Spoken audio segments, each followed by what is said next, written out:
বন্ধুরা, আমার রান্নাঘর চ্যানেলে তোমাদের সবাইকে স্বাগত জানাই। তো বন্ধুরা দেখো, আজকে আমি রান্না করব পালং শাকের ঘন্ট। বেগুন দিয়ে পালং শাক আর শিম, বেগুন, আলু আর নানা রকম সবজি দিয়ে পালং শাকের ঘন্ট করব, আর মাছের মাথা দিয়ে পালং শাকের ঘন্ট হবে। হেভি খেতে হবে বন্ধুরা, আর আমার তো এই দারুণ লাগে। আর এইভাবে রান্না করলে বন্ধুরা তোমাদের আর কোনো কিছু তরকারি লাগবে না। দেখো এখানে মাছ আমার ভাজা হয়ে ভাজতে দেওয়া আছে। মাছ ভাজা হয়ে গেলেই ওই মাছের তেলটাতে আর মাথা দিয়ে করব। আর এতে ফোড়ন দিলাম শুকনো লঙ্কা, গোটা জিরে, আর দিয়েছি পাঁচ ফোড়ন দুটি, আর তেজপাতা দিয়েছি, ফোড়ন দিলাম। এরপরে মানে তেলটা গরম হয়ে আসলে আমি শাকগুলো আগে থেকেই ধুয়ে রেখেছি, আনাজগুলো বুনিয়ে শাকগুলো ধুয়ে রেখেছি, আর তাতে আমি ঢেলে দেবো। তার আগে মাছের মাথাটা ভালো করে দিয়ে আমি নেড়ে চেড়ে নেব।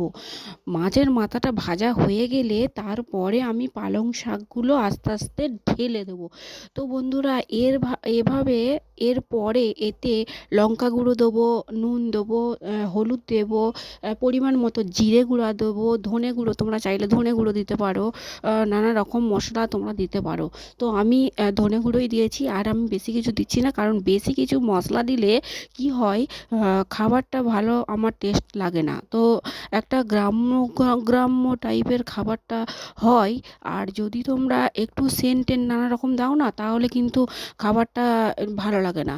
তো সাদামাটা গ্রামের রান্না, তো ওর জন্য আর কি সাদামাটা বেশ শাক ঘন্ট ঘন্ট ব্যাপার থাকে। শাক ঘন্টটা মানে দারুণ হয়, টেস্টি হয়।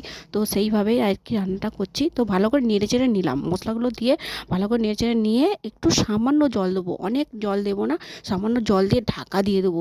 তো যখনই সেদ্ধ হয়ে যাবে, সেদ্ধ হয়ে গেলেই ধনে পাতা তার উপর দিয়ে দেবো। আর তোমরা চাইলে কাঁচা লঙ্কা দিতে পারো, আর একটু সামান্য আলুগুলো বেগুনগুলো চেয়ে আছে, ওগুলো একটু ভালো করে গেলে দিতে হবে, গ্লাসের করে গেলে দিতে হবে, তাহলে মানে তরকারিটা মাখা মাখা টাইপের হবে। আর নামানোর সময় একটু স্বাদ মতো চিনি দিয়ে দেবো। তোমরা চাইলে চিনি না দিতেও পারো। তো চিনি দিলে একটু মিষ্টি মিষ্টি, ঝাল ঝাল, আর নুন নুন বাস ভালো লাগে খেতে। আর মাছের মাথা যেহেতু দেওয়া আছে, দারুণ সেন্ট হবে। তো বন্ধুরা দেখো হয়ে গেল, আর আমার তো দারুণ লাগে, আমার তো শুধুই আমি বাটি করে বসে বসে খাই। তো বন্ধুরা দেখো দারুণ লাগছে, দেখো মনে হচ্ছে যেন এত সেন্ট হয়েছে বন্ধুরা, তোমরা ধারণা করতে পারবে না। তো এই দেখো নিয়ে চলে এসেছি, আর দেখো হয়ে গেছে। কেমন লাগলো একটা লাইক কমেন্ট শেয়ার করো, আর তোমরা আমার পাশে থেকো, আমিও তোমাদের পাশে থাকবো।